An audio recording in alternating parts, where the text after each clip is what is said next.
இஸ்லாமிய சகோதரர்கள் இறைவனை தொழுது கொள்ள ஒரு நாளில் 5 வேளைகளை முன்வைக்கின்றனர். அவை: 1 பஜர் அதிகாலை சூரியன் உதிப்பதற்கு முன்பு, 2 லுகர் நண்பகல் சூரியன் உச்சியிலிருந்து இறங்கும் வேளை, 3 அசர் மாலை நேரம், 4 மக்ரிப் சூரியன் மறைந்த பின், 5 இஷா இரவு நேரம்.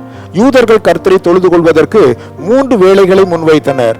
சங்கீதம் 55:17 அந்தி மாலை வேளை சூரியன் அஸ்தமனம், 2வது சந்தி அது சூரியன் உதிக்கும் வேளை, 3வது மத்தியானம் நண்பகல்.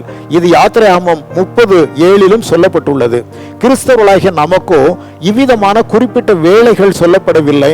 நமக்குள் இறைவனின் ஆவியானவர் வாசம் பண்ணுவதனால் நாம் இடைவிடாமல் அவருடன் இணைந்தே இருக்க வேண்டும் என்பது புதிய ஏற்பாட்டு கட்டளை. சங்கீதம் 34:1, எபிரேயர் 13:15, 1 தெசலோனிக்கேயர் 5:17 ஆகிய வசனங்கள் இதையே நமக்கு உறுதிப்படுத்துகின்றன.